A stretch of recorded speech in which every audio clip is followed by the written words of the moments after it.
ico twomenyesha cyane cyane abarimyi ariko baratwumviriza nuko inyuma yaho nyene cyubahira umukuru w'igihugu cacu atari akamo abene igihugu waje ku kivi biraboneka neza ko akamo kitabwe kandi uko tubibona ku rubuga twabonye yuko umwimbu wagenze neza na cyane cyane umwimbu w'ibigori.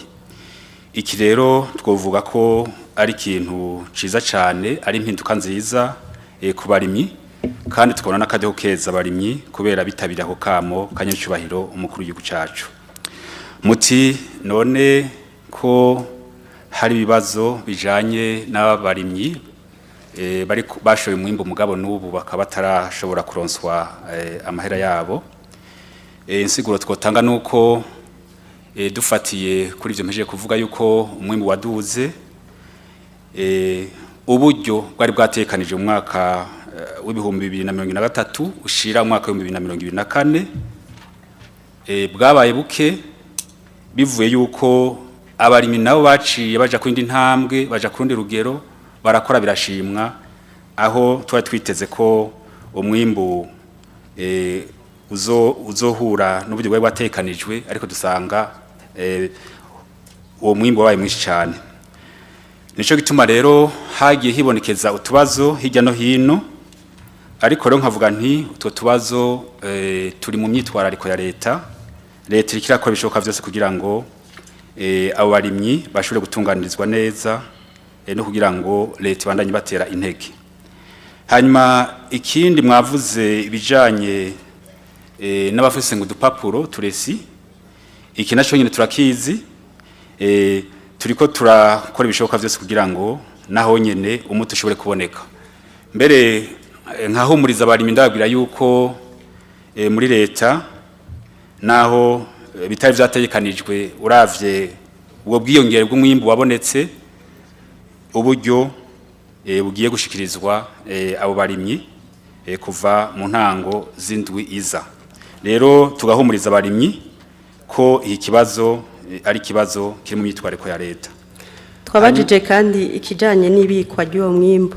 Hama ku kijanye n'ibikwa ry'umwimbu naco nyine nabamenyesha yuko ikiga ANAGESSA bifatikanije n'abandi bose bafise uruhara muri leta baritunganije kugira ngo koko umwimbu ushobore kubikwa neza. Hariho ntawe havagira amakenga ngo umwimbu uri kuregeranywa muzohava uhura n'ibibazo.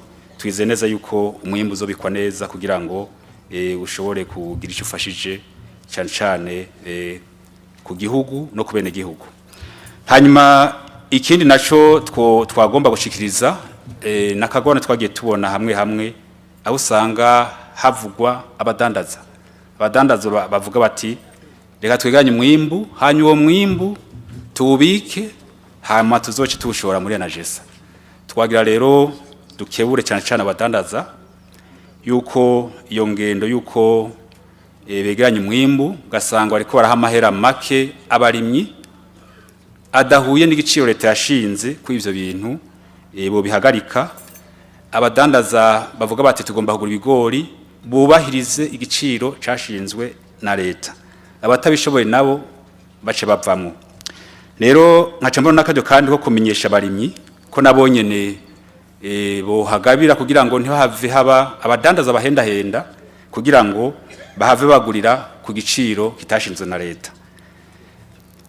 Mu nkundi nagira nce simbiza no kubindi bibazo. Oya tukiraho nyene, uretse abadandaza boba bashaka kwikika mukiza, hari nabibaza ati mbe ubwo leta ntiri kwiregeranya uwo mwimbu kugira ngo izoze kutugurisha ko bizimvye.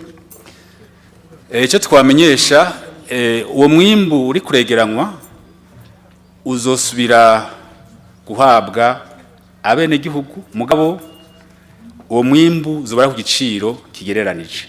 Zobara ku giciro kigereranije guko uwo mwimbu naho wegeranijwe no kuvuga yuko azogera igihe ugasubira ku isoko. Abarimyi hajya ibiciro vyatangwe kuduga cyane, bituma ahubwo n'ibiciro vyari kuduga cyane bice bigabanuka. Byumvikana ko rero ibi bijanye no kugwegeranya umwimbu bifise ingaruka nziza, kandi nkacamenyesha yuko aba bene gihugu ariko barajana umwimbu wabo mu kigo ANAGESSA nibo bazoba abambere kugira ngo hageze yuko wa mwimbu usubira ku isoko niwe bazotangura kugura. Hari nabibaza bati mbega leta none yabaye umudandaza.